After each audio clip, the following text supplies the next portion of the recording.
What up, nerds, and welcome to another blood-soaked episode of Straight Chilling, the weekly horror movie review show where you chill and we kill, slice, dice, and chop up yet another horror movie.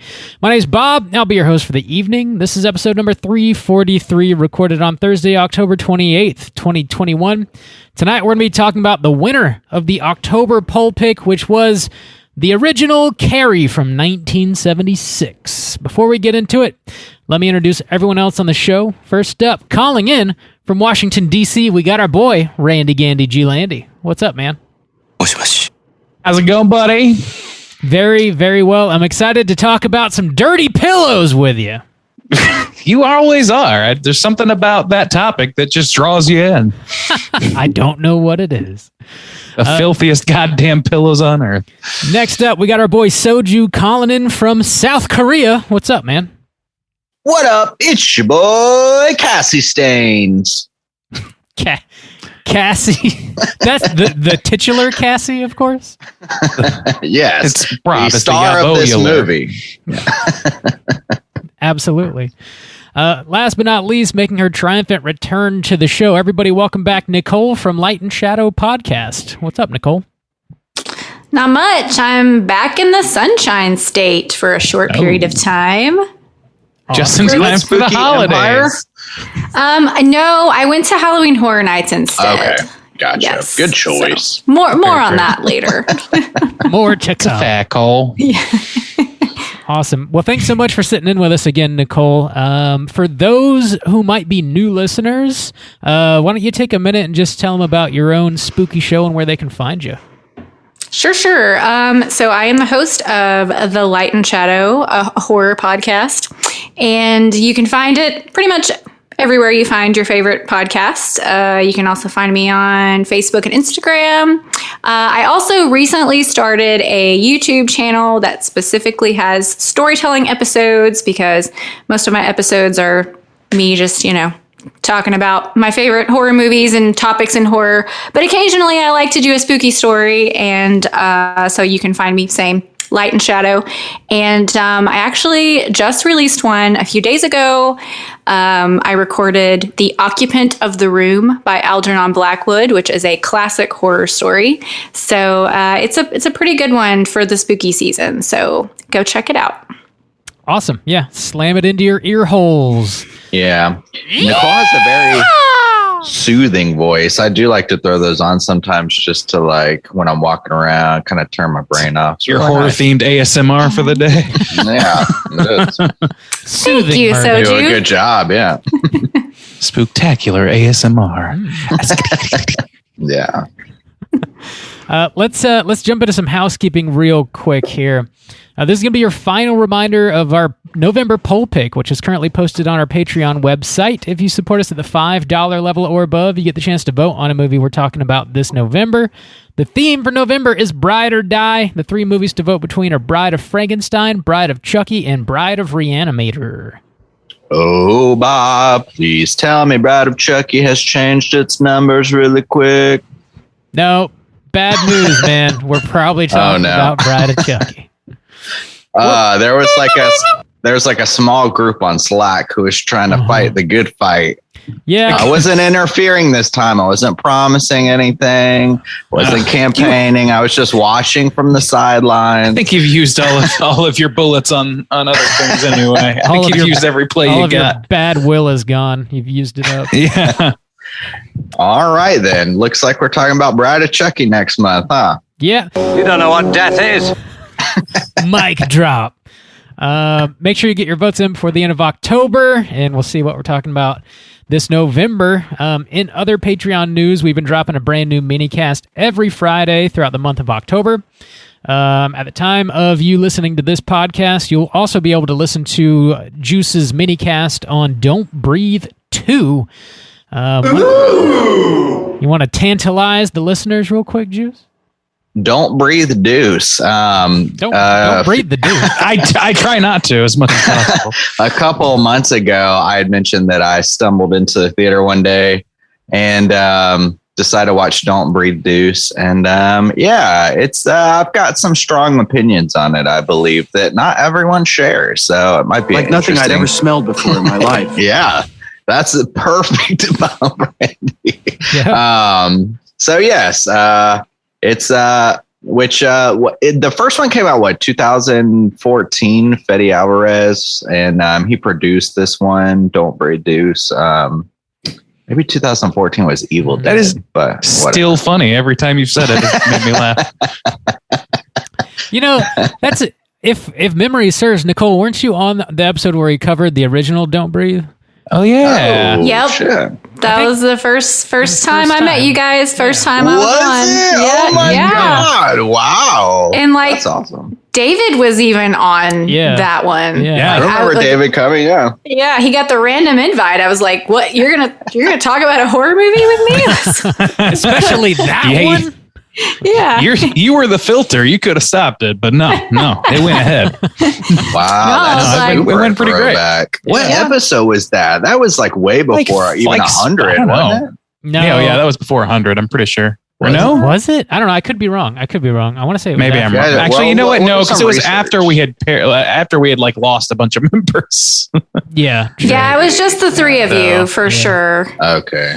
Damn. It was early in that run though. Yeah. Okay. Which was about 100 shows ago, something like that. You've been hard with us for a long time, haven't you, Nicole? I know it doesn't seem like it. It doesn't seem like it's been years. It seems like it's been a very short time. So yeah, that had time flies when you're having fun, I guess. Or 5 years ago. Yeah. Well, if you want to hear Justin's thoughts on Don't Breathe Deuce, you can check that out over on our Patreon website. Every time. That's all we got for Patreon. Do you guys have anything else you want to mention? Oh, real quick. I also did a mini cast on Don't Breathe Deuce just for Randy.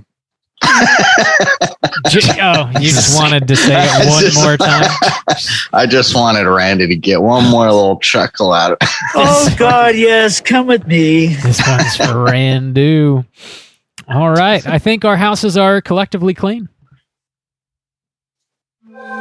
This house is clean. All right, let's get into the main event. We're talking about Carrie, and we're kicking it off with the back of the box. What's on the back of the box? All right, I do indeed have the box right here in front of me, courtesy of Scream Factory. Was it 4K? It is blue. It is a Blu-ray. Oh, that's not good enough anymore. I don't think it's been released on 4K. I'm sure it's a matter of time, though. Okay. Released in 1976 with a runtime of 1 hour and 38 minutes. This was directed by Brian DePalma. It was based on a novel by Stephen King. The screenplay was written by Lawrence D. Cohen, stars Sissy Spacek, Piper, Laurie, Amy Irving, PJ Souls, a bunch of other folks. Plot synopsis is as follows.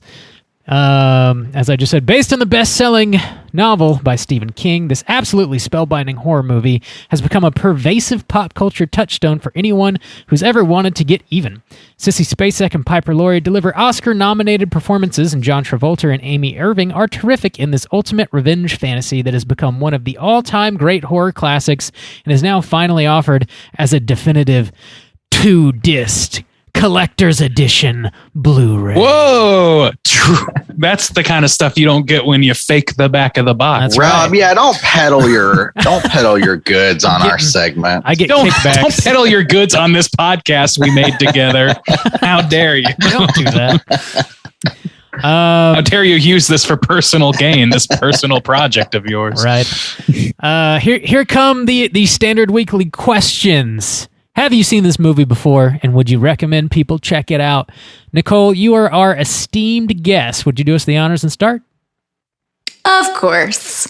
I have seen this movie before so many times. I don't remember the first time I saw it. I think this is one of those I just kind of grew up and it was like on. And I would absolutely recommend it. As the back of the box stated, it is a classic. I feel like this is one of those that when you're getting to know horror, you definitely need to check this off the list. I think it could also be a good gateway horror because it's not like front to back scares and horrific. It's got, a lot of decent drama. Probably not for younger kids. because there is some sexual content, but maybe if like your tween or your teenager is starting to get interested in scary stuff, like this might be a good place to start. So definitely recommend. Right on. Randy, how about you? I echo all of that. This is definitely a must watch for any horror fan. I mean, if really even beyond horror fans, like this is a movie I watched with my mom. Like this is a movie that's a cultural touchstone on the level of like The Shining, or like maybe I don't know. I was going to say Star Wars, but it's kind of tough to touch that one. But it's pretty close. You know, people know scenes from this movie, even if they don't know the name of this movie. Like this is a big one, so you kind of got to see it, and it's worth watching anyway. Like it's a worthwhile film, and I don't know. I think it is. Yeah, I'll leave it there. It's worth watching for sure. Recommend. All right, Juice. All right, so everyone listen up. I had never seen this movie before. This is my first watch of Carrie ever. 7 years into a horror podcast. Never seen Carrie. Be prepared to be bedazzled. I know.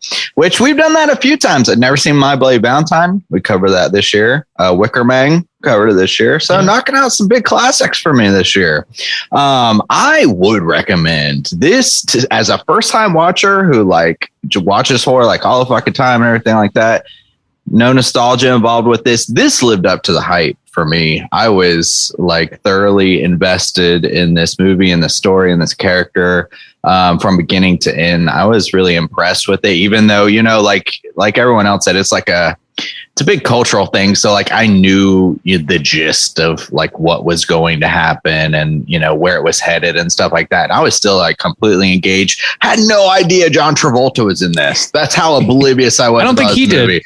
I was like, wait a second. Like when he first showed up, I was like, is that fucking John Travolta? I was like, blew me away. I had no idea. But yeah, this movie that's like considered a classic lives up to the hype.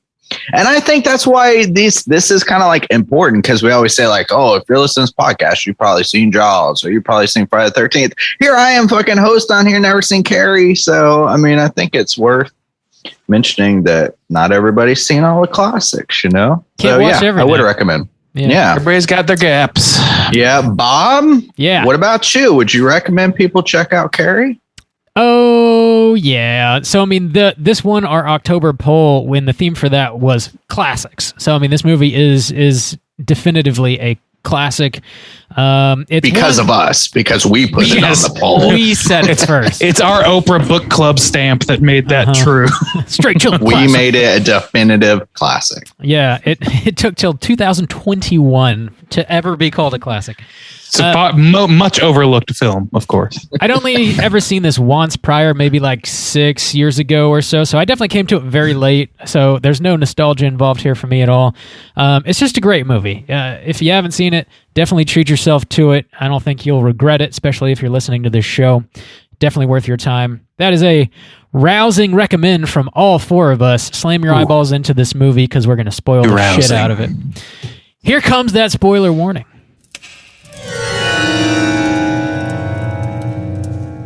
Spoiler warning.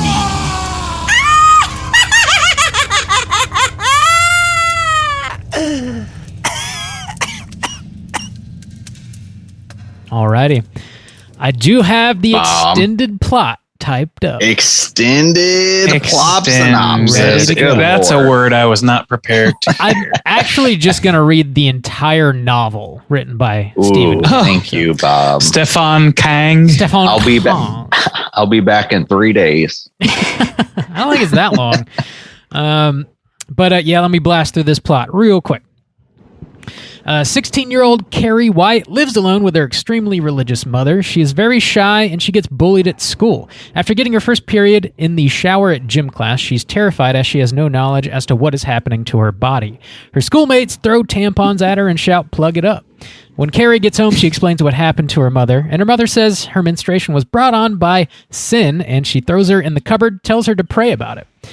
Back at school, the gym teacher, Miss Collins, reprimands the girls that tormented Carrie with a week's worth of detention. Chris Hargensen, one of Carrie's bullies, walks out of detention and plans her revenge against Carrie. Meanwhile, Sue Snell, who feels badly for Carrie, asks her boyfriend Tommy to invite Carrie to the prom. Miss Collins encourages Carrie to go with them, even though she is suspicious of Sue and Tommy's motives. Sue ensures Miss Collins they just want to show Carrie a good time. Chris, plotting her vengeance, asks her boyfriend Billy to break into a local farm, kill a pig for its blood. Well, they place a bucket full of blood in the rafters over the main stage at the gymnasium and plan to rig the votes for prom king and queen to ensure that Carrie and Tommy win and will be standing directly beneath that bucket. Back at home, Carrie explains to her mother she is going to prom with Tommy. Her mother forbids it. Carrie uses her newfound telekinetic powers to intimidate her mother. She says she's going to prom, and that's that. Tommy picks Carrie up and takes her to the prom. They talk. Skip to the end. They dance. They have a great time. I am at the end. Once they win prom king and queen, they take center stage while their classmates cheer. Sue sneezes a suspicious rope tied to the bucket of blood and tries to alert Miss Collins. Miss Collins thinks Sue's up to no good and throws her out of the dance. Chris and Billy then dump blood all over Carrie. The bucket falls and hits Tommy in the head, knocking him out. Carrie uses her powers to lock all of the doors to the gymnasium and controls a fire hose to blast her classmates. She also hoses down the lights, starting a fire. The principal is electrocuted. Miss Collins is bashed by a falling basketball hoop. Carrie slowly exits the gym while her classmates burn alive. As Carrie's walking home, Chris and Billy try to run her over. Carrie causes their car to flip and explode. Arrivederci, baby. Back at home, Carrie washes the blood off and asks her mom to hold her. She does, and they pray. Her mother then stabs her in the back and throws her down the stairs. Before her mother can stab her again, Carrie uses her telekinetic powers to fling several knives into her mother, crucifying her to the wall and killing her. Their house then trembles and collapses in on itself. We then cut to Sue laying flowers at a for sale sign on the lot where the house once stood. Somebody wrote, "Carrie White burns in hell" on it, and then we see a bloody arm reach out, grab Sue's arm, and then she wakes up screaming from a nightmare. Roll credits. All right. Randy, you got to get that sound button. Which one? Oh, right at the beginning, you said the chant, the taunting chant. I won't repeat. With a great little inflection. With just a very matter-of-fact inflection that made me laugh heavily. You're welcome. My Lord. You're welcome for that. Goodness gracious. Let's get into this. Man, it'd been a few years since I've seen it, like I already mentioned, and I forgot like the insane amount of supposedly underage female nudity that this movie opens up with. It is shocking. Oh yeah. I'll be stroking. Negative. It's they're all supposedly like 16 in high school, and I don't know, the camera just lingers. These women are clearly in their 20s. Yeah, they're not. Yeah. They're not actually 16. I mean, could you imagine if they went the other? Oh man, if they had like tried to age them down, I don't know, that'd be terrible. Yeah, so I'm glad that they did not. It's still awkward knowing that they are high schoolers. I don't know. It threw me off a little bit. That's fair. Yeah, I don't know. The whole scene at the very beginning is obviously extremely traumatizing and like extremely difficult to watch, and also like the way that it's shown is like so matter of fact. Like I feel like movies are like never so bold to actually like show a woman menstruating, I feel, unless there's like obvious examples you guys can think of that I'm missing here.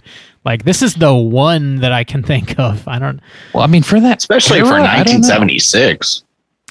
I don't know. The 70s were a different time, man. I feel like you get away with a lot in the 70s. And it's also it's like very kind of like softly and beautifully shot. Mm-hmm. Like I said, I've seen this a bunch of times, but just watching it with like a closer, more analytical eye, I thought that whole opening was like really beautiful and pretty tastefully handled. So I did appreciate that.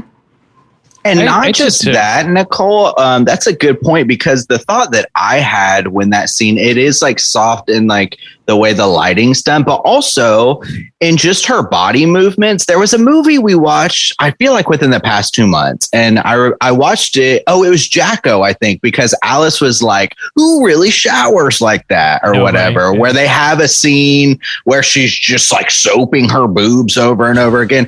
And I kind of had this thought a little bit where I was like, they're making this almost like it's soft, but it's also kind of very sensual, and it's a great lead in to the menstruation scene, because it's like, you're here for the yabos, huh? Well, here's something you don't get when you normally get the yabo scene. So I was like, oh, that was pretty clever, like switcheroo there. Yes, an old switcheroo. That's what I was thinking. I You was don't get like, the whole picture, not just part of it. True. Get the whole picture. But yeah, I mean, I thought that scene was really like, this movie is clearly, like, having seen it many times at this point, it's clearly like saying a lot about being a pubescent girl. Like, it has a lot to say about that, or at least it's angling at those things. I have never read the novel, but I imagine that there's similar things going on in that. And it's just, you know, it intertwines right from the beginning. It's about sexuality and the sort of loss of innocence, or like, I don't know how you would put this, but sort of formaldehyded like innocence that's outstayed how long it should be there. You know what I mean? Because she's a overly protected person by her mother. She's hyper protected by her mom, who also has like an insane religious bent against the idea of any kind of sexuality whatsoever in a woman. So I mean, even in a natural sense, yeah, even in like even in the even in her own daughter's existence, she is conflicted about it. So, I mean, it's an interesting, like, it's interesting that it starts off with this sort of like very baseline, like, yes, young womanhood, sexuality is blooming, and period happens, and then like this thing that is actually part of a beautiful system of humanity is then immediately shamed and treated as an evil by people who embrace it, which is her classmates, and then eventually by her own mother. So I don't know. Also, that opening scene was traumatizing for me. Or like, I mean, it was just like, I was like kind of blown away by it, honestly. Like with her cowering in the corner, or no, first when she's like running at people, she's got the blood all over her. I like felt so bad for her. Then when she's like so scared, she does a fucking amazing job. And then she's like cowering in the corner, and like these girls are just, this opening scene like blew me away. I was so surprised at just the trauma I felt and saw, and the performances that were given. It's a very brutal scene. I think like you'd have to be pretty craven to not watch that, and not like be instantly in Carrie's corner. Like this movie does a great job of building you into her and her point of view right out of the gate. Ties together like right from the start all the themes that the movie's going to play with, like for the runtime of the movie. Basically, you've got her coming into her own womanhood, the bullying, and then like a direct result of her being bullied is where she feels sort of so overwhelmed that she accesses her telekinetic powers, as far as we're aware, for the first time. So her womanhood and like the insane amount of bullying, like the trauma from the bullying, like the combination of all that sort of unlocks this power that she has, and sort of like becomes familiar with it throughout the rest of the movie.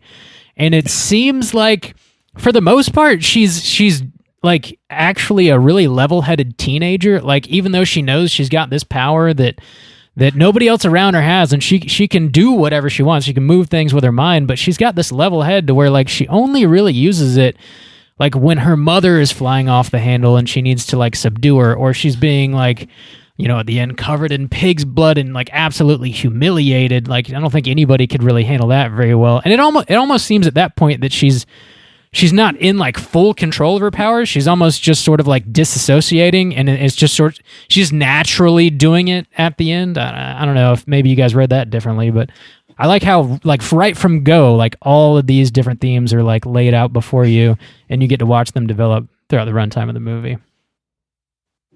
This movie kind of does, I mean, for those who have seen Silent Night, Deadly Night, which I know we all have, I think, Nicole, you've seen it, yes? I have not.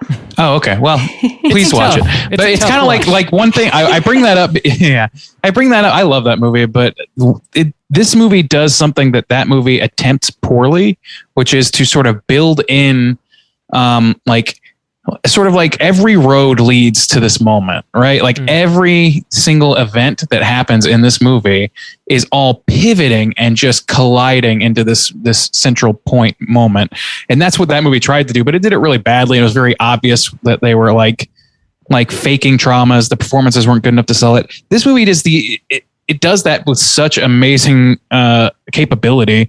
Like you're instantly in her corner. Like this is, and it also feels grounded enough, especially in those first scenes to where it's like, yeah, a teenage girl's locker room might break out into some awful shit. Like teenagers are awful in general. Like they can be awful to each other, I should say. So like, I don't know.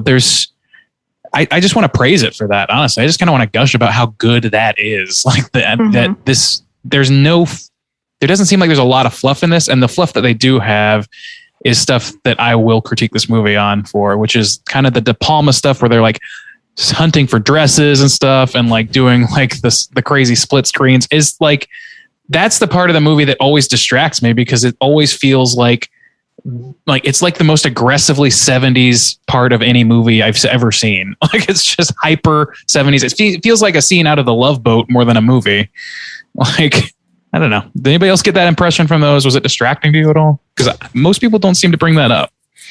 I actually thought it was kind of endearing, like when the boys are shopping for tuxes and stuff. I mean, it was definitely, it was goofy compared to the tone of the rest of the movie, but I don't know, maybe it's because I do really like Tommy Ross, and like he seems like a genuinely just like good guy. I don't know, just like him hanging out with his friends and them talking about like, well, you don't have to get the ruffles, and he's like, I don't know, I wouldn't look good in a tux. I don't know. Even though it was goofy, it was kind of charming for me. I completely agree, because I even agree about Tommy knowing like the where this movie was headed, but not knowing the finer details. I was trying to get a handle on it. You know, it's like, is he in on it? Is, Sue in on it? What are their like real intentions and stuff like that? But I couldn't help that actor just seems like a genuinely good dude, or he just seems like a fun kind of guy or whatever. And I liked them. I found it very funny, like them going to look for the tuxes and the ruffles and him ending up with the t-shirt and stuff like that. I liked those. I like those pieces too. I also found them like quite endearing for just like this teenage like situation. I don't know. I liked it. I liked it with the exception of that like 5 seconds where they literally fast forward the conversation within the movie. Yeah. Oh yeah. That feels very Bye Bye Birdie to me. Like, yeah. It feels like a scene out of fucking West Side Story or some shit instead of like a fucking I don't know, a horror film. I don't know. I feel like I'm splitting hairs with it though, because it's really not like that big of a deal. Since you bring up like West Side Story or something like that, I like that too, because some of the things that they try to do in the upcoming scene, so like establishing that almost like little tone shift, is this like brilliant to me way that they set the prom up where it is this fine line between like, it's like this weird tension between a dreamlike state of where she's like in this euphoric state where she thinks like this is real and like this is really happening to me, versus the audience knowing shit's going down. Yeah. And bad things are happening. So like once they finally get to that, once they get to the prom and they do that twirling scene comes to mind. God, yeah. Where it like creates this image, like the stuff you see behind it, it's like the lights and the stars. And it's like, if you see it from her mind, it's like, oh, I'm, like dancing on the sky or whatever. Like I'm feeling euphoric, almost drunk, like state of happiness, and they're dancing. But from an audience member, it's sickening, like from an actual visual state, because like you don't want to watch a movie like that. You start to get dizzy, you start to get motion sickness. And it is that very fine line between like, we know and she doesn't. And so I like that kind of even like tension between like, oh, West Side Story, because that's what she wants it to be. She wants it to be this romantic thing, but we know like all the details. We know about her mom. We know about, this girl setting up this plot and all this like sick shit going on. So I like that. I think that even adds to it. You bringing up like, oh, it's kind of like West Side Story. Like, I think that even adds even more of that tension there. And I like it. I mean, I don't have any problem at all. In fact, I love like that dancing. Everything that happens at the prom is A plus material as far as I'm concerned. But like, it's really just like the interstitial stuff, like the sped up voices and like just sort of like, maybe it may have something to do with the fact that these are techniques that are now seen as more humorous. Like nobody does these in a dramatic film anymore for the most part. And I don't know that it serves enough of a purpose for me to feel not annoyed by it and not like this feels like hack writing, which I know it's not because it was seminal in that like it was, this is like the movie that did that. You know what I mean? This is the director that did those sorts of things. So I don't know. I can't be too hard on it, but I'd be lying if I said that it like, at least in some of those, they're trying to go for slice of life stuff. And it really feels like something out of an entirely different movie, which I understand what you're saying, but to me, it doesn't feel like it's a counterpoint. It feels like a distraction. That's just my personal feeling on it. I love the split screen that he does at the end. Apparently in the original like cut, he used it a lot more, and I think it probably was distracting, so he pared it back. And but he used it like maybe twice or something in the prom sequence. I thought it was a really nice touch because you get to see like the look on Carrie's face as she's processing everything, and then also like people reacting to realizing that they're fucked. Basically, they're gonna die. So that juxtaposition is nice, and I'm glad that he kind of pared that back a little bit. I don't know. I think there's another theme throughout this movie it's touched on, primarily with the character of the mother. The mother is sort of fascinating. Piper Laurie gives a wonderful performance, but like best performance in the movie. She like IMO. She touches on like I guess Christianity, sort of like demonizing sexuality. Like she calls her daughter impure, and like she must have began menstruating because she had impure thoughts, and she cites some like Bible verses about how like Eve was given the curse and then was also cursed with like having to bear a child, and apparently like none of that is actually from the Bible at all. Like the mother was just making it up as she was tormenting her daughter, which is sort of wild to find out. But like, so they're sort of like playing with that theme with like, sexuality not really having a place in Christianity. It's sort of like shunned in one way or another. But also like her mother is a straight up like psychotic. Like she's making this up, and she tries to murder her daughter for going to prom. Like it's pretty wild. I don't know. Yeah, I thought the relationship between the two of them is always fascinating, but one thing that I noticed this time that I haven't really noticed before is just really how practical and level-headed and in control Carrie actually is, because she's been treated like this and talked to her whole life this way. I can't believe she's even capable of telling her mom, I want to be a whole person. It's not too late for me. I need to be around people.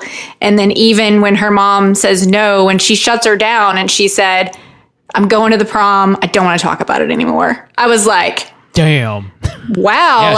Yeah, we feel sorry for her because of how she's treated, but I'm also in her corner because I'm like, she must be so smart and tough to be able to stand up to her mom this way. Mm-hmm. And it just struck me as more powerful this time than before.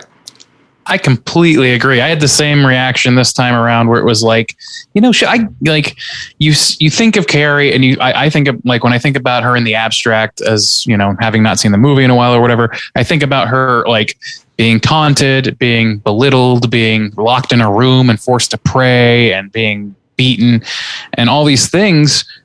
And you think of her as like a meek person that has no control over life. But that's only half true. When she actually does start discovering her power, she starts exerting it and starts using it to her benefit. Not like wildly. She doesn't overdo it, at least not at first. She uses it very sparingly, and she uses it for things that should have been, for justice, really, for like just purposes. Mm-hmm. And you really want to be in her corner for it. Like it's somebody just literally discovering their power, discovering their womanhood and all this stuff that has been kept from her and tried to be removed from her by her own mother. That's really powerful shit. Like, mm-hmm. I don't know. And like the relationship they have is all about Piper Laurie hating herself because of her religious beliefs. Like nothing about this has anything to do with Carrie. She sees Carrie as the result of her own sin. And so she treats her like she would treat her own sin, which is, I need this to be eradicated. I have to clean this mess. I don't know. I came from an evangelical upbringing, so like I didn't see anybody like this firsthand, obviously, but like there's people that think this way in certain circles of evangelical America. That is, and beyond, I'm sure. Where Amen. Randy, did you have a prayer closet? Were you allowed to show off your dirty pillows? My prayer closet turned into something else real quick. Damn. I agree about like Carrie not necessarily being just like meek. I made her more sympathetic to me once these moments started happening, because I was like, she's completely self-aware. The little lines of dialogue she says make me go back to kind of the beginning scenes of the film and think like, oh God, I feel even worse for her. Saying things like, we see this scene where her mom shows up like at the neighbor's house, and like it seems like she's completely aware of of the status of her mother and her in society, like her saying, I want to be a whole person. Even just her saying like, their breasts, mother, every woman has them, but all those things. And it's just like, even when the coach is talking to her and she's like, oh, somebody invited you to the prom or whatever. And she's like, they're just trying to trick me. Like, knowing that she's completely self-aware of everything, of the way her mother treats her is not normal, that like she can't do anything about how she's treated at school. Even like her saying like, why didn't you tell me about this, Mom? Like man, every moment like of this movie, I just feel so bad for her. And that's very interesting, because then I get to the end of this film and I was pausing like, who is the villain of this film? Because Carrie, this iconic image of her with the blood and, oh, Carrie, she wreaks havoc and she kills all these people. And like, that's the legacy that it carries. But when I'm done with this, I'm like, who's the villain? The villain's an abstract. Yeah. Like, it's not a person, I don't think. Yeah. It's just very interesting. Well, and all that stuff, I think, sorry, Bob. No, go. Go. Shut up, all Bob. that stuff kind of adds up to me to make this read almost like a Shakespearean tragedy, kind of, because kind of like you were saying, Randy, how everything kind of builds to that one moment. It's like, we know she's mistreated, but we watch her stand up for herself. And then when she gets to prom with Tommy, like all of his friends are trying to be nice to her. And it's like, really, most of the group at that point is on board. And you get this feeling that like, if Chris hadn't pulled this prank, maybe after this night, Carrie would have started to make friends and people would have started to see her differently. So the fact that this one little thing at just the wrong moment, like wrecked it all, I was like, oh, that's so tragic. And yeah, I was like, Carrie is this horror icon and she's scary. And I'm like, she's not really. I mean, she's sad and sympathetic more than anything. Only if you fuck with her. Yeah, I feel like you definitely identify with Carrie all the way throughout the end of this movie when she is killing, dozens and dozens of people. I think it's safe to say, even with her newfound telekinetic powers, that if it hadn't been for Sue, Billy, and her mother trying to murder her at the end, she would have come out of this totally fine like a normal person and probably never would have hurt anybody, unless they threatened her life again later down the line. But yeah, she's surprisingly well adjusted. This is I've seen this movie many times. I watched it pretty recently, like last week or something, and because of that, I didn't rewatch it for tonight's episode. But I did, as just a quick refresher, watch a first time reaction video. I do that from time to time ever since the pandemic. I enjoy those things. I'm sorry. It's the lowest common denominator and I love it.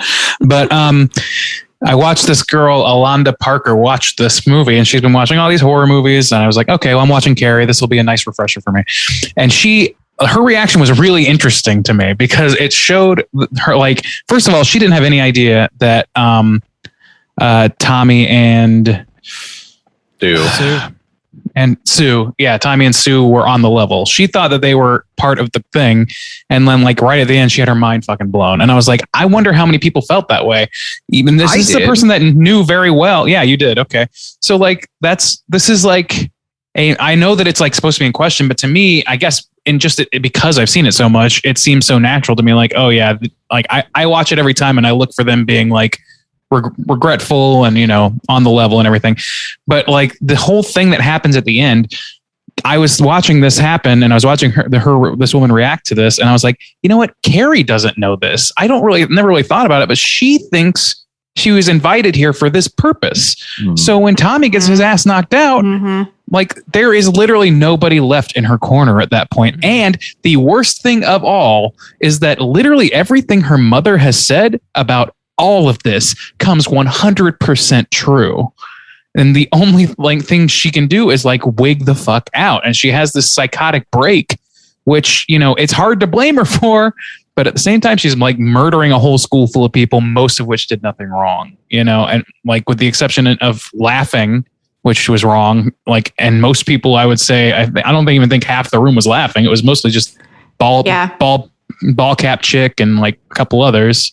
Yeah, I think some of that stuff was in her head because like when it showed us the shot of Miss Collins, the gym teacher, laughing at her, like that definitely wasn't real because when it first happens, she's very concerned. So it's almost like, like you said, she has a psychotic break and all she can see is red.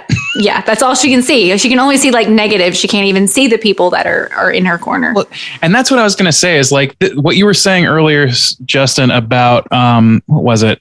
You were saying something about the way that she reacted to Miss Collins saying, "Oh, isn't it great? You can go out with Tommy. That sounds great." And she's like, "They're just doing it to trick me." That was her mother too. Like her entire attitude, everything about this girl is entirely tainted by what her mother thinks she is and the way that her mother treats her. And it's so interesting to me to see that play out in real time because I've seen people stunted by like not just religious beliefs, but insane beliefs that their parents have. And I think we all probably have grown up with at least one person who went way off the deep end, not with psychotic fucking murderous telekinesis necessarily, but people that wound up really damaged. And that's kind of what this movie is too. It's both a movie about general trauma, about religious trauma, about coming of age, and it's a movie about parenthood and parents and children and how one person's damage infects the next. I don't know. It's got a lot going for it, this movie. I was definitely questioning Tommy and Sue's motives throughout the movie as well, because like the concept is a little bit bizarre to me that like these people who are definitely dating in a relationship decide that they are like comfortable enough for like Tommy to take Carrie out to the prom. And it's like, it's just sort of a bizarre situation. Like they both want to help this girl out enough for Sue to be like, yeah, I'll sit the prom out, whatever, you go ahead and take Carrie. It's like, I'd be questioning their motives as well. Like they are just that wholesome and like they care about Carrie that much. It's like kind of mind blowing to consider. And then also on the polar opposite with what's their fucking name? Chris and Billy. Chris, yeah. Chris and Travolta. Where their whole relationship is just sort of mind-blowing to me. Like they are in a horrible relationship. Like freaking Travolta is slapping Chris and Chris keeps calling him a dumb shit. And like she's in the middle of like going down on him. And like as she's doing so, she's like, I hate Carrie White. You got to do me a favor. Like what a bizarre sequence of events, like manipulating your boyfriend sexually to go kill a pig. This teenager goes to kill a pig and take its blood. Like the hatred is like mind-blowing. As an act of bravado. Yeah, it's wild. What's interesting and like to, again, that lends itself to what I was saying before, I think, is that on the opposite side, I think like Carrie's mother built this worldview around something. And that was as an antithesis to people like Chris and John Travolta in this movie. And like they serve the purpose of, like it's their hatred and their genuine like evil and malice that they have. and her, like, she uses her sexuality to get this evil thing to happen. So sexuality can be used for good or for bad. And if you are sheltered enough, you can have a skewed understanding of what that means and have not know how to handle and bad things happen to you. I think that is just another level of this. Like, it adds a lot to this conversation, honestly. So actually, one of my biggest critiques of this film is kind of what we've touched on a little bit. Bob brought it up, but the Sue. So since this was my first watch, the Sue and Tommy, like, being skeptical of them, seeing how it played out, especially with the gym teacher being involved, I don't like this point of the story. Because I was watching it too, and I had no idea. And I thought I was blown that they weren't involved. I was like blown away. I was blown. Ooh.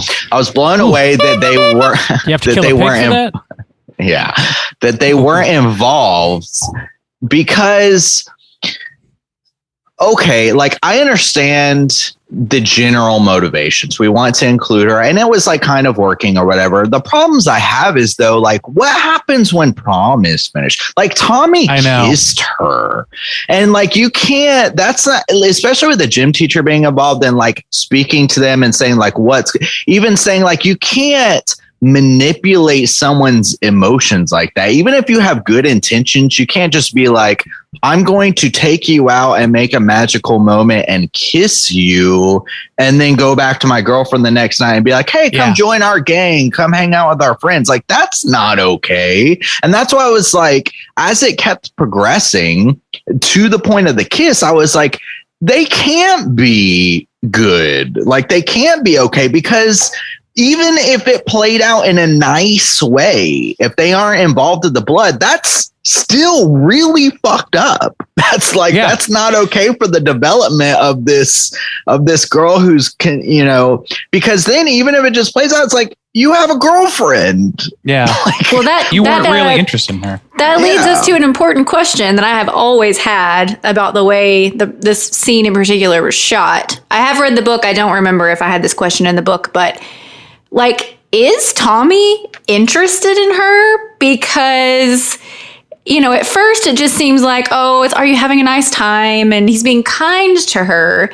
But then at some point, I guess it's about the time that the room starts spinning and everything, it starts to feel like he's sort of into her. And I was like, I've always wondered, like, is he starting to kind of fall for her a little bit? And that's why it feels that way. I think it's possible, but like, I'm so glad that this whole conversation came up, because that is true. Like, the whole thing Justin just said is true, but yeah, this is like, he does sort of like teeter on that line, but it's also during scenes that are extremely heightened in what I would consider to be Carrie's point of view. So I think it's maybe that, like, it's almost like his guardedness is a reaction, or I'm sorry, our perceptions of him is a reaction to her guardedness towards him, maybe a little bit.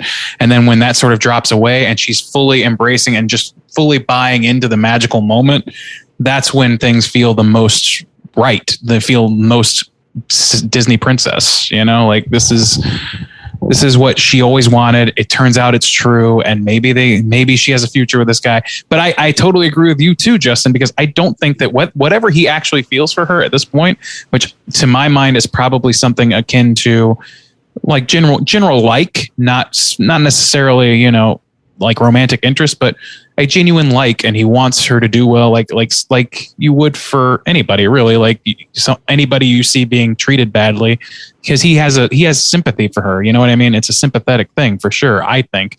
But like, no matter any of that, it really is just comes down to her and like what she, I don't know what her perception is at any given time. You know what I mean? I think that's really what it is.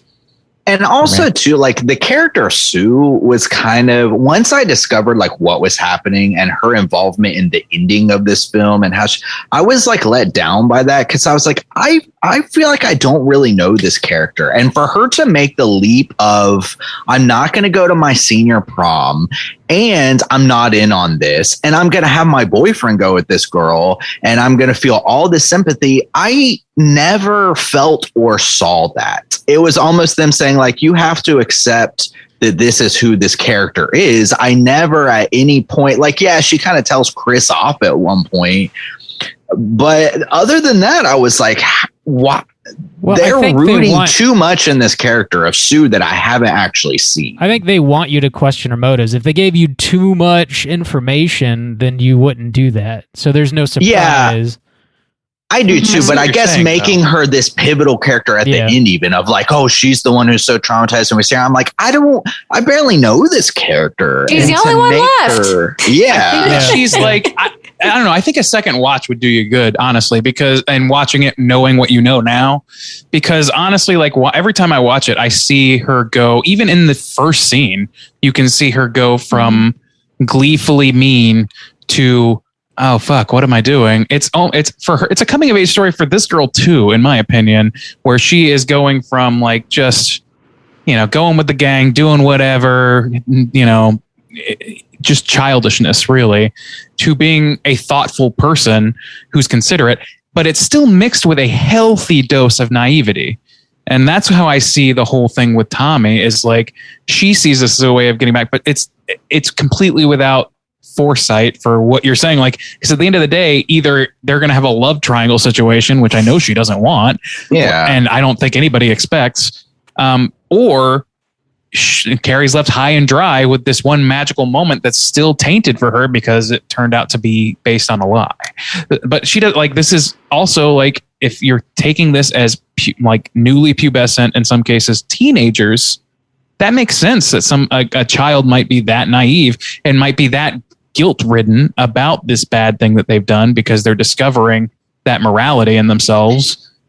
It would, except for the discussion with the coach, which I think is the problem I have with it. If she's an adult and she's sitting there saying, she's thinking they're tricking her, and she's saying like, you can't do this, you can't be cruel, you can't do this. And even if so they say, no, coach, please believe us. Yeah. We're trying to do good.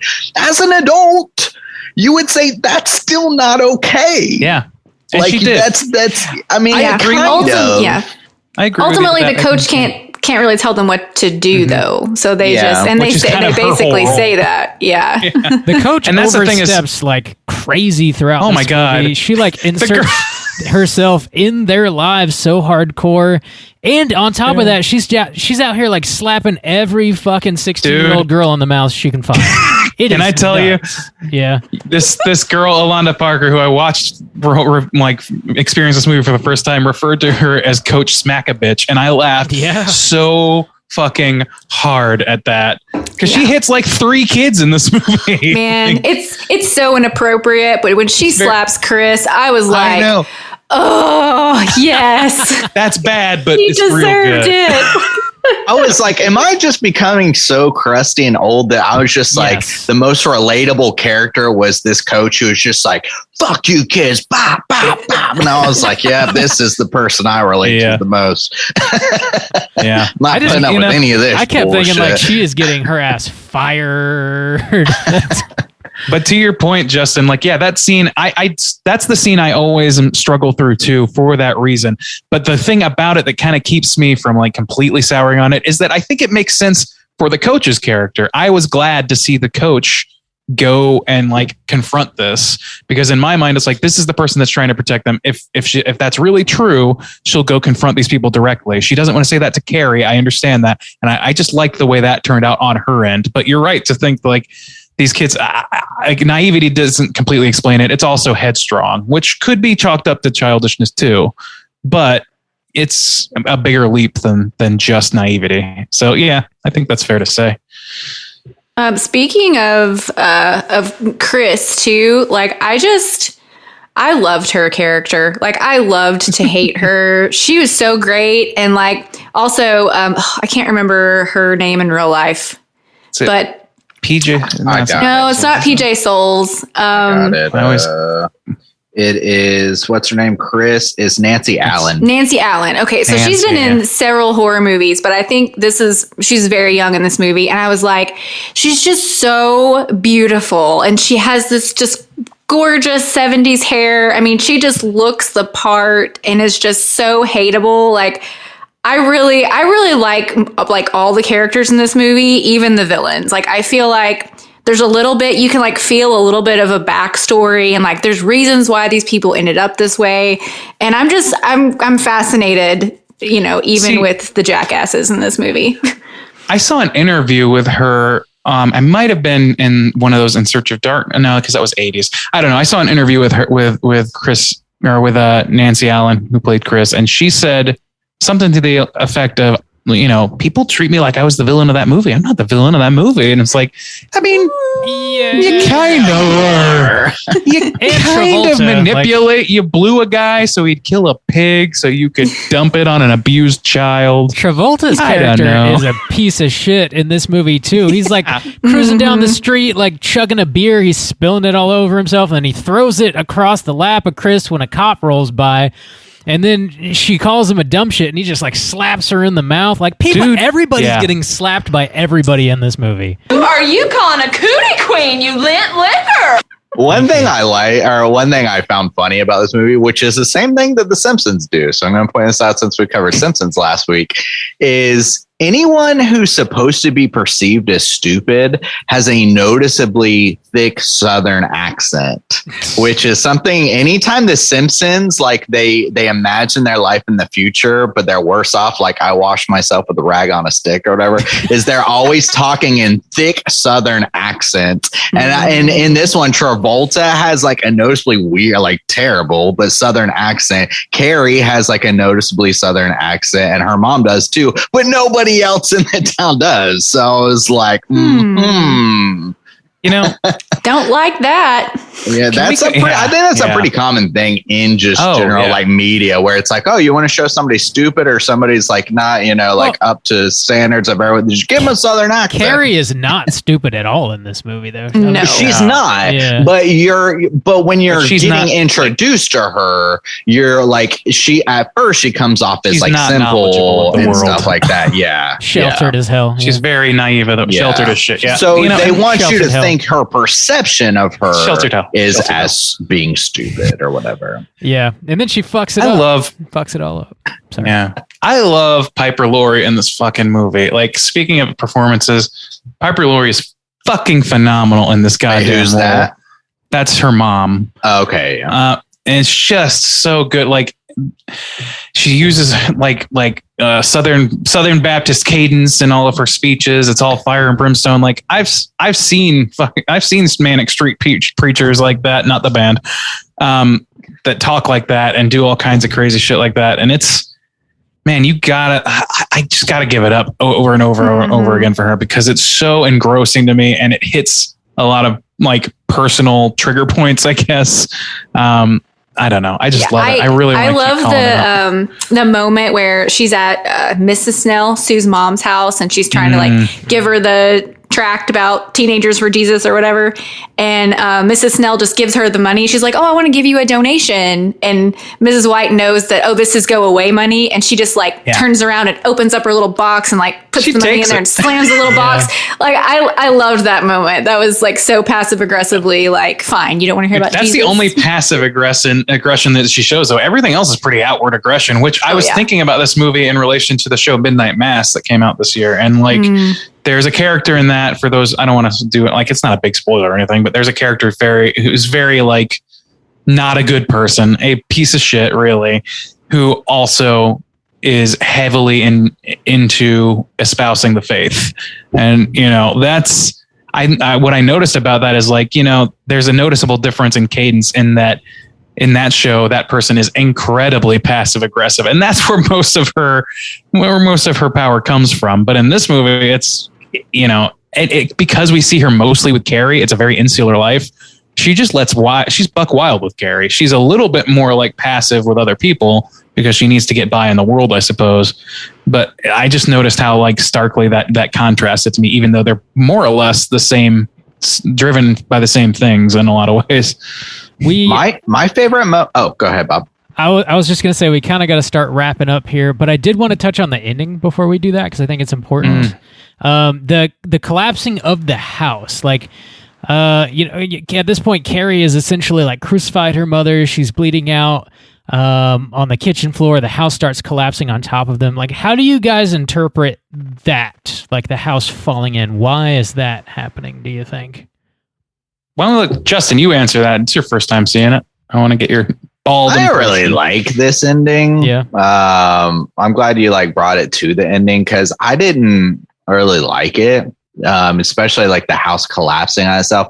Like the mom dies and Carrie, obviously, I assume she has like some kind of break like she does at the school. This is the last person. I felt like even after everything she's been through with her mom, when everything goes south, the one person she turns to, like, please just hold me, mom. Please show me some sort of like motherly support or whatever. Like she's pretty much just like begging her mom to love her and just show her some basic sympathy. And instead she tries to kill her. And she in turn is like forced to kill her mom, which we've seen that I got the impression too that it wasn't completely under her control. I don't think she's being like, all right, this fire hose here.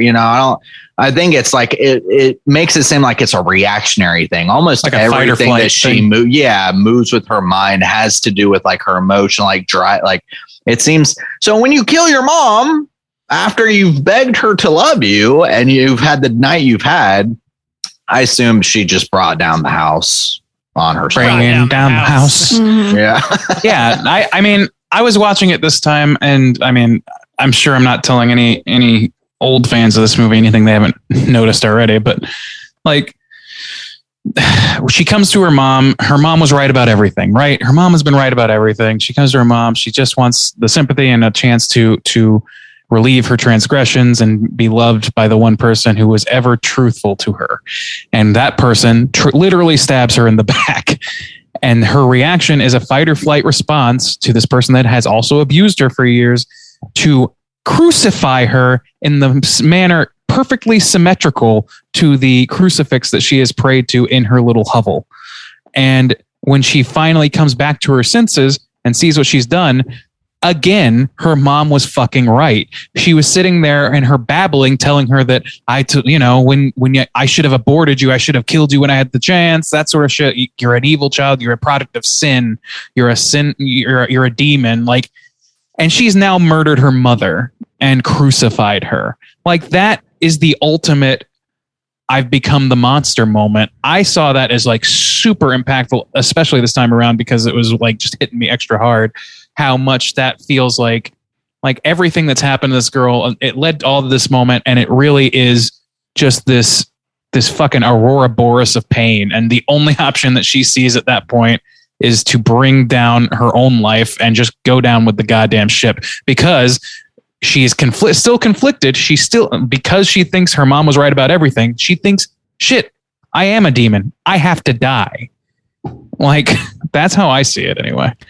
I just want to add one thing to what you mentioned there, Randy. I did, through research, I didn't know this on my own, but apparently that's not a crucifix. It's a statue of Saint Sebastian. Yeah. Mm-hmm. Oh, okay. Who I guess was patron saint of archers and athletes, but also of like martyrs, which makes sense for the mother. I just thought it was a fucked up crucifix. Yeah. Yeah, that was the thing that I saw. Patron saint of I looked him up too. Patron saint of archers and athletes, and of those who desire a saintly death, which would be appropriate for the way her mom goes out because she thinks she's like getting rid of probably the why she evil in smiles. the world. Actually, that's a good point. Exactly. Mm-hmm. Yeah, Nicole? so that was good trivia, Bob. Yeah. Nicole, take it. Basically everything you guys have already said is my interpretation of the ending as well. It's just the physical embodiment of her emotion and her grief kind of just closing in. But also, fun fact, in the book, there are times when rocks rain from the sky, and it happens when she is born, I think. And then I believe that is how they die in the book. Is her emotions bring rocks down onto the house, and it Like that's what causes the house to collapse. And so I'm sure that would have been quite the bizarre choice in this movie. And I also am sure it would have been difficult to do. So I wonder if just practically that's how they chose to interpret that scene. So in that regard, I think it works pretty well. But also you might remember if I know you guys have all seen Hill House.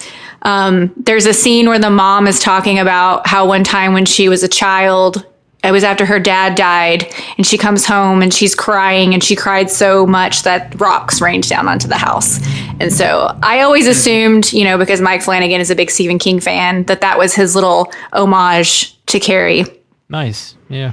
So due to Rob's trivia, they actually shot that scene where the rocks do come down at the beginning and the end. But apparently it didn't. It looked like rain, and didn't look good, and so they scrapped that idea. Yeah, This looks bad. Good trivia, Bob. I think that's a cool idea. Like the idea of her being born she was born out of sin. So in the book, she's basically being stoned at birth, and also like her mother and her father. And it makes sense that they would go out being stoned because she just slays. Hell yeah, man! Her entire 420 stoned, brother. I think I interpret the ending as it is in the movie, though, as she has lost complete control. Like she kills her mother for sure, but when the house starts falling in on itself, she grabs her mother and drags her into her prayer closet as if to try and protect herself and maybe her mother if she's not quite dead yet. It seems like what's happening is sort of out of her control at that point, which makes sense because I believe that's the case at the prom as well. She's sort of just reacting like we've already discussed. But I don't see it that way. Yeah, I think it's open for interpretation for sure. But let's go ahead and rate this bad boy. If you guys have any other points you want to make, feel free to do so. But out of 5, Nicole, as our guest, would you please kick us off? How would you rate Carrie? Okay, so I really love just the look and feel of this movie. Kind of like I talked about at the beginning, we have this soft haze that's sort of used throughout that I think is really beautiful. The color palette is really gorgeous. Sometimes it's kind of soft and earthy, and then when we get to prom, we've got these bright colors, and it's always just really gorgeous. I mean, of course, it's DePalma. He's got so much style. And then the visuals paired with the score, I think really give the whole film a unique tone. That opening theme, when they are all in the bathroom together, that's the main theme of Carrie, is so gorgeous. And it's kind of sweet and kind of hopeful. But then it also gets a little sad at times. And then the theme that plays anytime her mom is in the picture is super creepy. So I just find it really interesting how the score goes from hopeful to terrifying kind of seamlessly, and it works so well. It just kind of sets a nice kind of baseline for the whole movie. Even though it's obviously super 70s, I think somehow it manages to feel classic and, to me, timeless. Like I said, I grew up with this movie in the 90s, and I never thought this movie's so old. And even watching this, it feels timeless. I already mentioned I really love the characters. I find them all very interesting. Would love to know more about all of them. We talked about Mrs. White being amazing. Tommy and Sue, love. And another note on the characters is, to me, they don't quite feel like typical high school stereotypes, even though that's almost exactly what they are. One of my pet peeves with newer horror, especially slashers, is that you don't care about the characters as much, and they all just feel like, I'm here to fulfill a certain role and then get killed off at a certain point.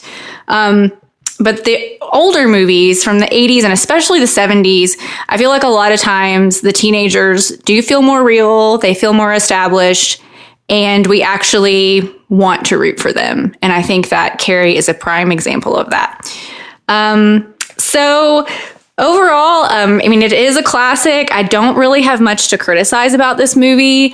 I do think that there are some cheesy moments. I think the acting is cheesy at some point. But as I already said, that at some points that sort of plays into the charm for me. So Also, I do not think that a better adaptation of this story it will ever exist. I think this will always be the best. And for all of those reasons, I think I have to give it a 5.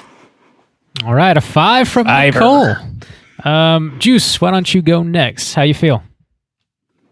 All right. I really liked watching this film for the first time. Some just little notes that I made that I didn't touch on. There was when the mom goes to that woman's house, she says, these are godless times. And the mom says, I'll drink to that. I love this. I don't know. It was just a nice little touch.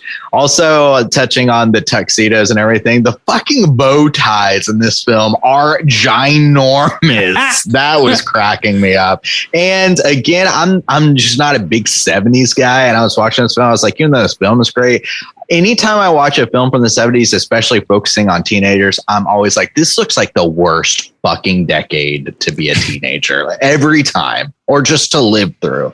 I just like, the 70s look terrible to me.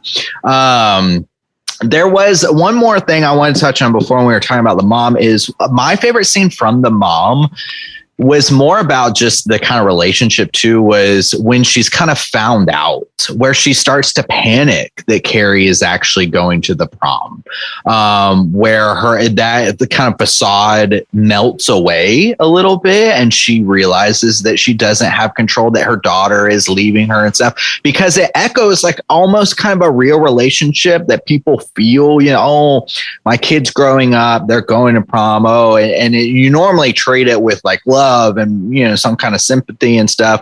It was interesting to see that melt away, and also just kind of the twist reveal of dad left you, everybody knows that he just went with another woman and stuff like that. And to see that this woman too, we later find out she claimed she was raped or whatever, is part of a trauma too, like the way she used to be like a normal person, and her reaction to maybe getting raped and then left and stuff like that is to just completely shut herself up, and like that's really tragic in its own self. And so I like the nuance that was going on there. She's not this over oppressive mother. She's terrible and she's a great villain. She does a great job with the acting, but like I like those little twists. And they didn't have to like drive it home. She's like, yeah, everyone knows that dad left you, mom, or whatever. So I really like that scene a lot. That fucking Saint Sebastian statue, horrific. Like what they create around this girl, like every moment I felt so bad. Even, man, y'all were talking about the mom being the best actress or whatever. Dude, no. To me, the girl who plays Carrie, what's her name? Sissy. Sassy. Sassy. Sassy Spacek. Sissy, she the moment when like the coach takes her into the bathroom, she's like, oh, pull your hair back a little bit. Oh, there's a pretty girl. Look up. Man, my heart was breaking. She does a phenomenal job going from meek and just beaten down to kind of being a little strong when she's standing up to her mom, to her crazy eyes and like the position she puts her body in and shit. Amazing. It was just blowing me away. Where I did have critiques for this film though, I don't like the weight that's put on Sue and Tommy. I don't think it's necessarily deserved. I think the guy who played Tommy did a good job, because I was with Nicole. I was like, this feels like a good guy, but I don't really know what's going on here. I had a problem with the whole like emotional manipulation thing. I'm like, oh, this is going to play out fine. And him kissing her, and maybe a rewatch would help that a little bit. Also, a couple things. I was a little let down with the prom scene, where shit goes crazy. And that could just be cultural expectations of, like, I know like that's the scene or whatever. But when it happened, I liked the split screen and stuff. But overall, I was just like, oh, that felt a little underwhelming. And then also the car flip scene was rough. That does not hold up well. It just doesn't.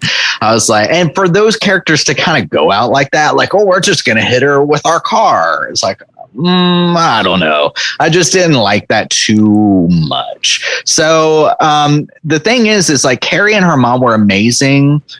Tommy was interesting, but like Sue and the others, I'm like, I don't know. I'm not as sold.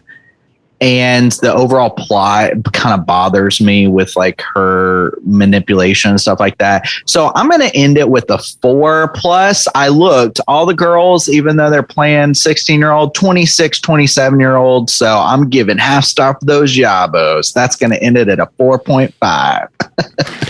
All right. Very impressed. We're very impressed with your research. Soju given 4.5 for underage dirty pillows on the record. Robert, Yeah. Ruby, why don't you This is my friend. why don't you hit us with your score for Carrie? Yeah, so I think this movie's playing with a lot of really fantastic themes. I think one that we didn't totally touch on is like just sort of like the general like hush regarding like women's menstruation in society. It's just not something that's like openly discussed, and I think the mother in this movie takes it to the extreme where she completely keeps it from her daughter to the point where she experienced it. She has no idea what's happening. Bullying, I think, is obviously a main theme in this movie. It's ultimately what turns Carrie into I guess the bad guy, even though you're still rooting for her, but she is like a mass murderer by the end of this movie, which is kind of hard to like say, oh, you know what, I completely understand, but like you kind of do because she's done so damn dirty. It's definitely playing around with the concept of like, you know, sexuality and Christianity. I also like the fact that this movie is like completely about women. It like even to the point where the male characters in this movie only exist to do what the women ask of them to do. Like they don't really have any agency to themselves. Like Tommy and Billy just do what the girlfriends ask them to do. Even the principal at the beginning of the movie when Carrie is taken in there by the gym coach, he just like doesn't really want to hear about it, and he keeps calling her Cassie and is like kind of oblivious to anything and everything. And the coach is really like saying Carrie needs to go home for the rest of the day. Carrie needs to be excused for the next 3 days. She can just take it easy and like recoup from the trauma she's just experienced. And the principal's just like, yeah, okay, I'll totally sign off. That's fine. Like the men are just like non-characters almost, except for like I guess Billy's just a complete fucking dick, and Tommy's like kind of a nice guy, but maybe not. I don't know. Bob, bring in the female perspective. Dude. No. Yeah, you're forgetting about the much loved character of her English teacher, played by one of the Cuckoo's Nest guys. Yes. Acting absolutely insane for no reason. How could I forget? Anyway, I dig all that. I do think the opening sequence is just like it's too much, man. They linger way too much. It bothers me. I think the characters, as we've already mentioned, are just like too extreme. Like Chris and Billy are like too fucking evil, and Sue and Tommy are like too nice, or at least they're trying to be too nice, even though what they're doing is somewhat questionable. Her mother is just like so extremely religious. She's willing to murder her daughter. Like everybody's just like ramped up.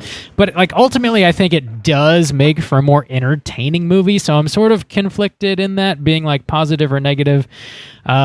And also just like people are slapped left and right in this. Is that just like a thing that was cool in the 70s? Like corporal punishment in public school was like totally fucking It's like that blew smoking my mind. weed, low ride, and smacking people in the face. Those are like the three hottest topics. Simpler times.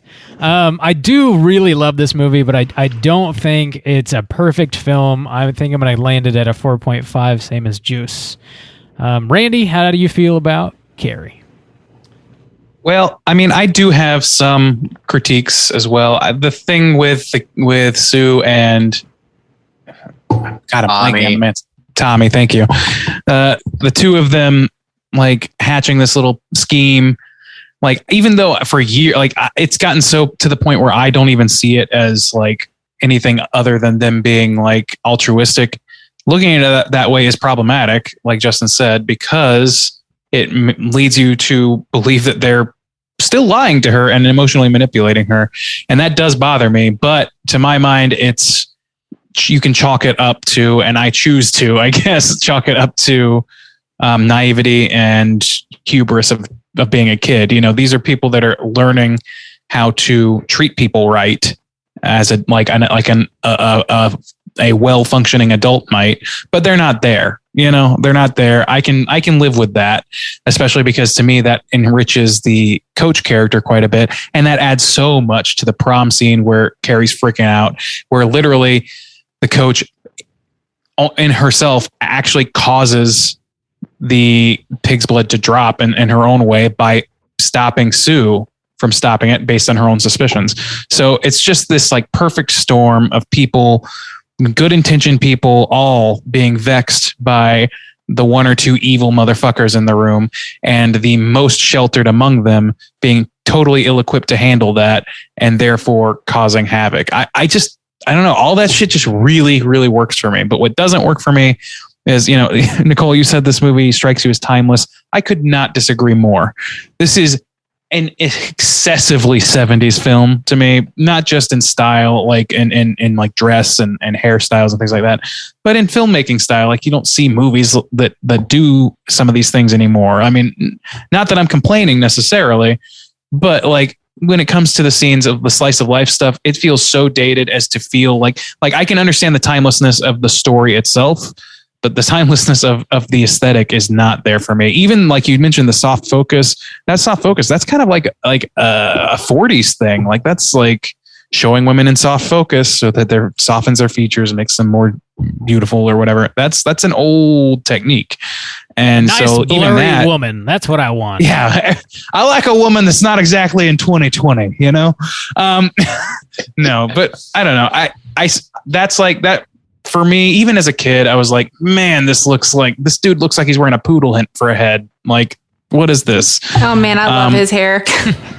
His hair freaks me out. And also that dude has he has zero lip. There's no lip there. He's just got a line. It's weird. I don't know if you noticed that. But anyway, so yeah, all that stuff. But I love the themes of this movie. Like, we talked about a bunch of them, but one thing that I want to hit again is cyclical trauma. Like, this Carrie White and the resulting trauma is a result of her mother hating herself and her own sexuality to the point where I don't know, where her daughter is so damaged and by virtue of being removed from that world. But at the same time, on the other end of the spectrum, kind of like in a distant second for villain, you have Chris, who is abusing her sexuality. So it's making this big case that sexuality, specifically female sexuality, is neither evil nor good. It's a fact of life that you cannot repress, and you also need to keep in check and monitor for yourself. And that's true of everyone, I think. If you don't do that, then society fucking breaks down. So please check yourself, people. Anyway, all that to say, this movie's really rich in all this shit. I really think every time I see it, I get something new out of it. I notice something different. And watching people experience it for the first time, talking to people like Justin who's experienced it for the first time, it adds to the conversation. It's a self-propagating film in that way. I think it deserves its classic status in every sense. And I don't think that I have enough negative to really outdo both my love of it and my feeling that it is of the highest quality for the most part. So for me, it's a 5. All right. With Randy's 5, that's going to put our aggregate at a 4.75. Let's go ahead and jump into our Rotten Tomatoes segment and see what the critics and users think about Carrie. Certified. All right, ladies and gentlemen, this is the Rotten Tomatoes segment of the show. And for those who are new, the way this works is as such. I'm going to give these folks the chance to guess within the best of their abilities between 0 and 100% what the aggregate score for Carrie is on RottenTomatoes.com. So remember, this is percentage of positive reviews, not a grade of the movie. So we're going to start with the critic score here. There are 67 reviews listed for an older movie. That's pretty good, I think. Why don't we start with Nicole? It's your guesting tonight. Why don't we start with you? What do you think that the 67 critics thought of this film? Oh, it's always so hard with these classic movies. So hard. Let's do 85. 85, the year of our Lord Marty McFly. Juice, why don't we go to you next? What do you think that the critic score is for this? Ooh, I'm going to shoot for the high end and say 90. 90. All right. Bob? I'm going to go, I think this is crazy high. I don't know that I've ever heard anybody say something like truly negative about this movie. So I'm going to go like a 98. 98 degrees. Let me do some brain math in here. Okay. Soju's going to take it here. Going to take it by a schmidge. It's a 93%. 93. Whoa. 93%. Can I go ahead and request my hell yeah? All right. The critics' consensus is as follows. Carrie is a horrifying look at supernatural powers, high school cruelty, and teen angst. And it brings us one of the most memorable and disturbing prom scenes in history. It's a little rote, but it's fine. That works. Yeah. Yeah. All right. Well, I'm surprised the reviews are so low, honestly. Well, we'll find a negative one here in a minute and see what they have to say about it. Like 67 or whatever you said. Oh, well, I mean, it's just an older film. I don't know if people bother like reviewing movies like everybody knows. Like movies like Carrie. We bother, but nobody else. Who needs to be? Yeah, I mean, because we don't give a fuck, and nobody's asking us for our Rotten Tomatoes credentials. I promise you. Let's go to the audience score. There are 250,000 plus ratings for this film, so those are the folks reviewing. We'll start with Bob this time. What do you think that the 250,000 people thought of this movie? The sheer number of reviews, I think, is going to drive the average down a little bit. I'm going to go within 82. 82. Going with the off numbers. I'm interested in that. All right. Let's go with you, Juice. You're going to come in now and give me your review. I'm going to keep the faith and give a 90. 90. All right. Keeping the faith. Gotta have faith, as George Michael once said. All right, Nicole, Fred round Durst us out. Where do you think it falls? No, he did not. I said, gotta have faith. I think I'm going to go higher for the audience. I'm going to go with 95. 95 percentile. All right. Quick tally here. I do believe I don't need a tally. Actually, this is going to Bob. Bob's going to take this one. It's lower though than you think. It's 77%. Damn, 77%. Oh, with people, dude, you got to understand. What's wrong with y'all? Like this is a big movie that was around at the time when Rotten Tomatoes was letting just about anybody and their little tiny dick review this thing. And so there's probably a bunch of 13-year-olds who are like, this is bullshit. And then probably some 35-year-olds are like, this is bullshit. So some people's children, I tell you what. Not mine. Let's read a negative review real quick, just because sometimes they're funny and it might be enlightening on this one, in this case. All right. This person wrote, the acting takes me out of the movie. There's just some weird stuff going on here. I mean, that's true. There is some weird stuff. I mean, powers don't exist. I'm to think that maybe this Carrie girl's a little weird. That's terrible. Yeah. That's like the worst review I've heard. There's really some strange stuff going on in this horror film. That was a first draft that just somehow made it in. Yeah, so that's our Rotten Tomatoes segment. I hope you guys enjoyed that. There you go. All right, let's go ahead and jump over into some trivia. It's totally time for trivia. Bob, you gave me some good trivia, but that means that I can't make a cool game out of it. So sorry. Where does that leave us? Do your worst. We could play the game. Well, yeah, that's true. If I can, I will, and I'll just exclude Bob. So the book that Carrie reads in the library, The Secret Science Behind Miracles, is a real book, and it's written by Max Freedom. Freedom Long. Max, that's wow. That sounds like the new novel from Tucker Carlson or some Max shit. Freedom. It was written in 1948. The telekinesis definition from the book that Carrie reads is actually in the real book. In real life, old Sissy was homecoming queen, so she had some experience there. Yeah. Let's see. The prom scene took over 2 weeks to shoot and required a total of 35 takes. We talked about the ending of the movie is different than the ending from the novel. And in fact, Stephen King said that he liked the ending in the movie better than his own ending in the book. So there you go. He's not famous for good endings. Yeah. I mean, he addresses that one. So the camera shot that we talked about at the prom scene where they're spinning around, it was achieved by placing the actors on a platform that was spinning in one direction while the camera was being dollied in the opposite direction. That shit was wild. I like that shot a lot, but I was sickening. It was sickening. It was a great effect. God, I love that shot.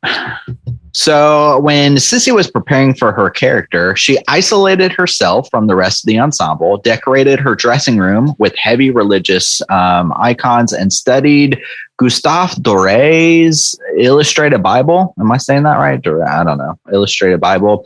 She studied the body language of people being stoned for their sins, starting or ending every scene in one of those positions. So I actually was watching an interview with Sissy where she was talking about that, and they're showing some of the images, and it's one of those it's like religious. It's like a illustrated Bible, I guess. And the people, they were like, oh, like just crazy poses. But they would show like little scenes where she would end or start a scene in those poses. There was one where it was very distinct to me when she was covered in blood and she was going back into the house, and her body was just very rigid. Her hand was like stuck out. I was like, this looks wild, but I didn't know that at the time.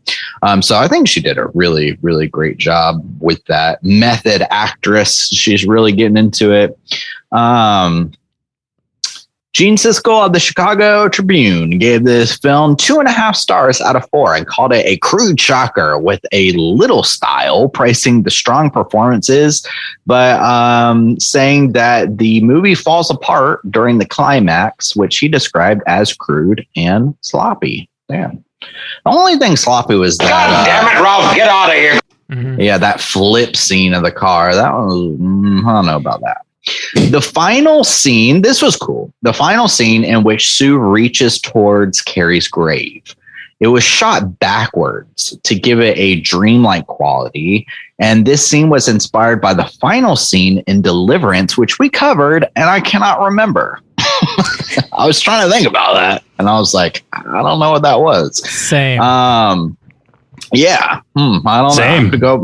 Yeah, I don't know. Oh, I don't know, man. The whole oh wait, there was something. Wasn't it something like in a hospital or something? I don't remember. But anyway, I really have no idea. The whole thing, like with her hand coming out, like that was like the last shock of the movie thing. Like that became a thing because of this movie, is my understanding. Mm-hmm. So I'll do one more. We talked about it a little bit, but okay. So a wraparound segment at the beginning and end of the film was scripted and filmed, which featured the White's house being pummeled by stones that hailed from the sky. The opening scene was filmed as planned, though on celluloid, the tiny pebbles looked like rainwater. A mechanical malfunction botched filming the night when the model of the White's home was set to be destroyed by stones. So the filmmakers burned it down instead and deleted the scenes with the stones altogether. The original opening scene is presumed lost.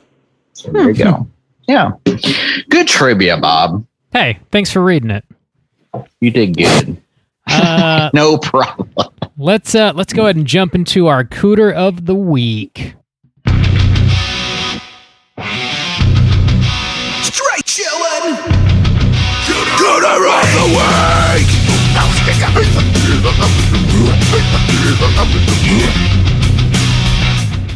Juice, what's Cooter and why are we hunting him?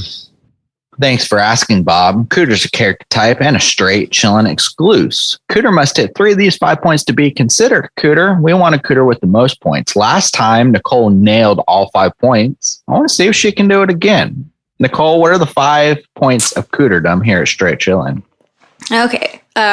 Smug arrogance, look and attire, sexual deviance, overall patheticness. Did I say manipulation already?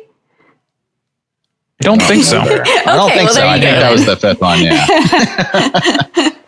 Nailed it. So yes, those are the 5 points. Who wants to nominate a Cooter this week? I think we've got a few choices. I think we've got a King Cooter in this movie. You do. I'm sniffing out. Oh. I'm rooting him out. I'm truffle pigging that bitch right out of his fucking Trans Am. Oh, you're going Travolta. You smell him? You smell Johnny? You smell Johnny T?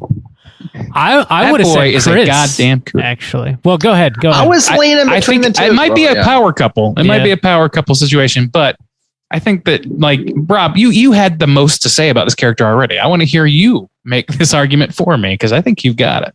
Oh, I think, well, I don't know, man. I don't think Billy does much of anything on his own free will other than like be kind of a piece of shit. So, like, I don't know that he's really manipulating anybody. I don't think he can really get the attire. I don't think he can really get the sexual deviance.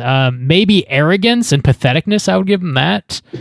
I would give the sexual deviance to Chris. I don't know, man. I don't know. I think they both get it for the same act. Yeah. The man killed a fucking pig because he got a blowjob. I think that's pathetic. Not a good reason to kill a pig. I don't know. I'm just going to point that out. There's that. And then also like smug arrogance, certainly. Manipulation, like he's part of this whole fucking like ring of like dickhead pig murdering fucks. Right. The drinking and the driving and all that shit, like that's some smug ass shit. The looking attire, I don't know. To me, everybody in this movie kind of looks fucked up in their looking attire, so maybe I'm a bad judge. It's the 70s. He fits right in. I know. It's fucked up. Yeah. Fits right in. I don't know. I would give him some kind of sexual deviancy. I don't know where it fits, but just his like him smacking her around and like that's pathetic to me. And also making the statement of like, you're fucked up. I know you're fucked up. And also I know you only like me because I'm a stupid bag of rocks. I mean, pretty much is like I know that. Yeah. Okay. Damn. They are definitely getting turned on by like degrading each other. God, there's some real weird there's push some real and negging pull going happening there. Yeah. So yeah, that's very strange. So they're on their way to a BDSM swingers lifestyle. Which there's nothing wrong with that. No king shaming. Do you want to go ahead and nominate? Not at all. Nominate as long as they're not a piece of shit. A Cooter couple, then shall we? I think yeah, we can. Yeah. Between the two of them, there's absolutely some strong Cooter vibes going. The only one that I guess I will abstain from, and you guys are telling me no on, is the looking attire. But no, Randy. I don't know. No. So Chris totally reminds me of the sister from that 70s show. Did anybody else get that? Yeah, I could. Yeah, well, because they look kind of similar. Sort of like, yeah. And like just they both suck. They both suck. Right. Also, I don't know what kind of crazy blowjob she was giving because she was going down, but the whole time she was saying Billy, Billy, and I was like, having wait a second. A full-on conversation. And then she's like, I hate Carrie White. I was like, it's movie magic. This sounds like the worst blowjob. I don't know that would really be setting the mood for me. Like, who are you talking? You hate some girl at school? What? I don't know. I guess that I'm surprised he didn't. He says what? I'm surprised he didn't go like meh. So I guess he's older. He's not in high school. I guess he's a little bit old. I think he just says like, "Who's that?" Yeah, I think he does too. Anybody else? Yeah, it's actually pretty funny. Yeah, those are some good ones. I think Ballcap might like PJ Soul's character. Is at least the girl with the ball cap. She hits a little more on looking attire because her pigtails and her ball cap are like, at the prom. Who you trying to kid? Did you notice? Got her hair done and then put a hat on. Have some respect for the institution of prom. I was gonna say, did you notice when she was getting her hair done, it was underneath one of those big perm domes or whatever, and she had the hat on top of the dome? Like the hat's always. I didn't notice that. That's cute. I don't know. Yeah. But she's also the one that bursts out laughing when fucking Tommy gets his head clocked. And I'm like, fuck you. Yeah, that's rough. Fuck you. That's pretty rough. Poor Tommy. She's also part of the manipulation. She drops the ballots in a trash can. Yeah, they did that in the worst way. She got looking at sexual deviance. I don't know about that. We didn't really get a whole lot of inkling of that. Yeah, I guess you could say anybody who participated in the "plug it up" chant. Yeah, indict the whole locker room. Yeah, but like Bob over here. I just said it once. I had to relay the plot. I think we got a Cooter power couple. I think it's pretty safe to say. I think that's fair. That's fair. All right, we're giving it to Chris and Billy because they suck. Let's go ahead and wrap the show up with what we've been watching. Hey gang, what you been watching? Randy, why don't you kick us off with what you've been watching? Oh man, I have watched almost nothing this week. I started a new job this week and I've been just swamped dealing with, everything you got to do at the beginning of a new job. Quit. And oh, okay. Is the Patreon money jumping up and I didn't know it? Oh, you know. Tell you what, once we start getting salary numbers on the Patreon, I'll do just that. Yeah, so I haven't watched, aside from that one first time viewing of Carrie that I watched on YouTube by Alana. Hold on, I want to make sure I plug this person. Alonda Parker. I only got a chance to watch VHS 94, which is certainly one of the better entries into that franchise, I would say. It's still spotty quality. They all are. But I think aside from the first one, it has the best success rate.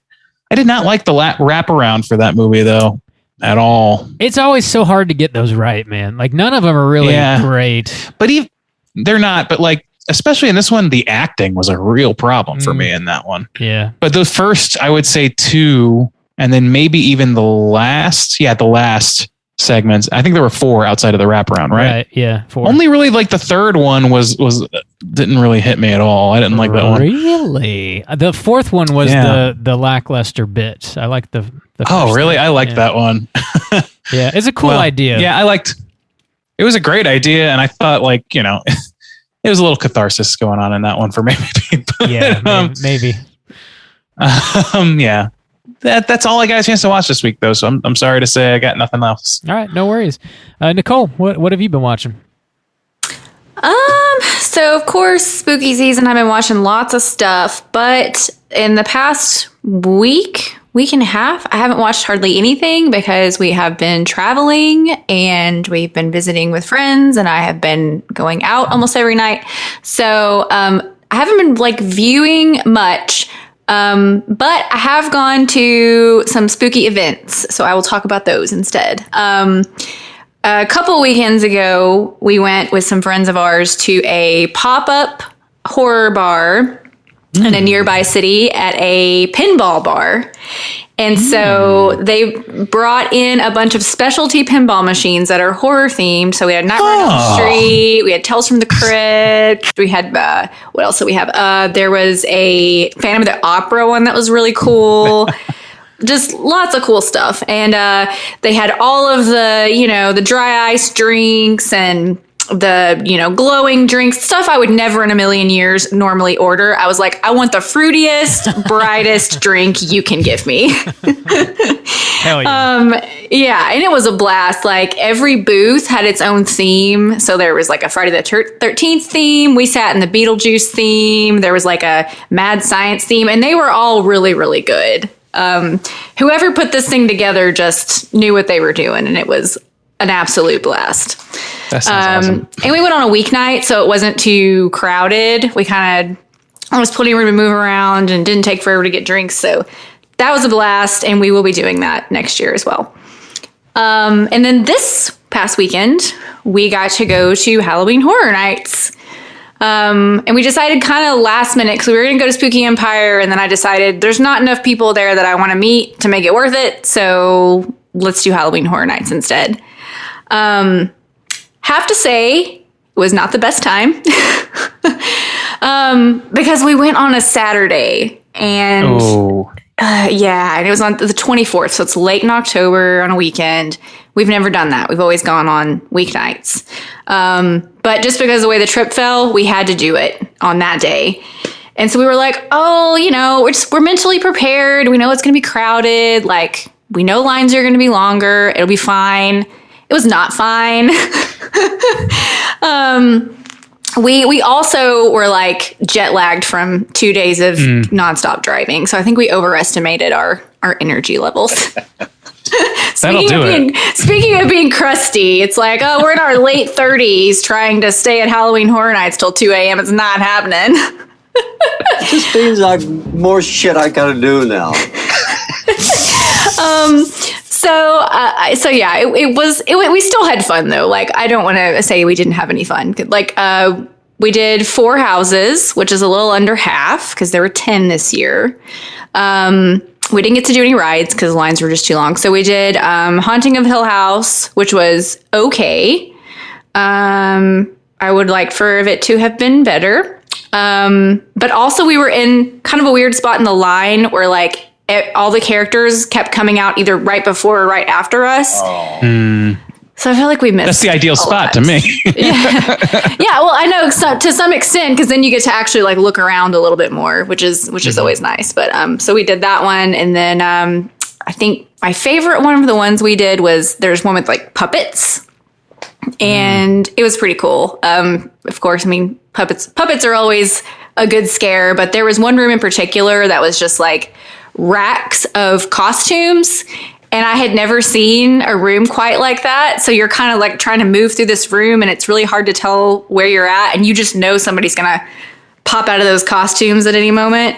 So that one was definitely my favorite. Nice. So yeah, I don't want to be too down on the event because I feel like I didn't experience enough of it to like say whether it was a really good event or not. But anyway, I am releasing an episode about that tomorrow. So by the time this goes live, there will be an episode in my feed about it. So if you want to hear more, go listen. Nice. Rigatoni. Hell yeah.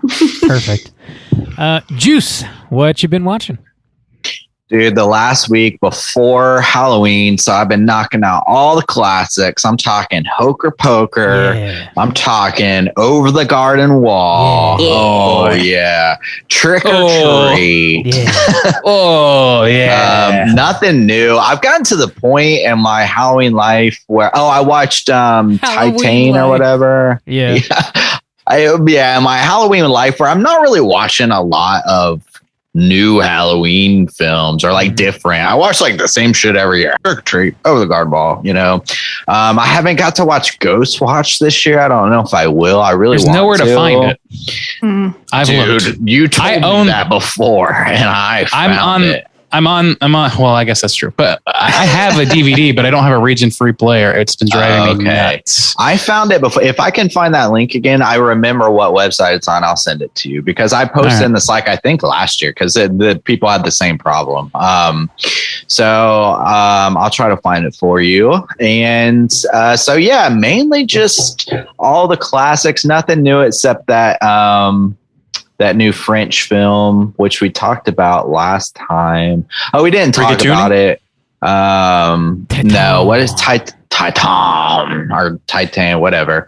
So I watched that. Scooby-Doo. I watched Scooby-Doo, which we'll be covering soon. The film, but yes. The original, 2002.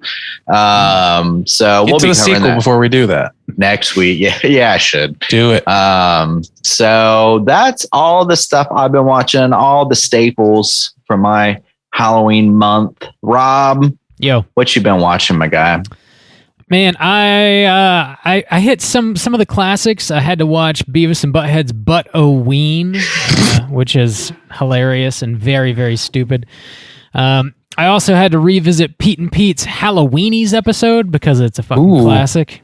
The Endless Mike saga. The Endless Mike, man. That shit is on YouTube, by the way. If He's the Frieza of that show. He is. He never ends. He literally never ends. The man just won't end. I also finally got around to watching The Night House, which is something I've been wanting to see for quite some time. Solid little movie. Basically about a woman who loses her husband and she's dealing with the grief of that, and she thinks that maybe, just maybe, he's haunting her house. That's sort of like a spoiler-free synopsis there. I think it's worth your time. It's a solid movie. It's probably one of the better movies I've seen this year as far as new horror releases go. And I think it's on VOD and it's on Blu-ray. Pretty easy to find. Yeah, it's pretty good though. Outside of that, this past weekend I went over to Spooky Empire with some friends, and I met that producer of Jack-O, Fred Olin Ray. He was there signing autographs.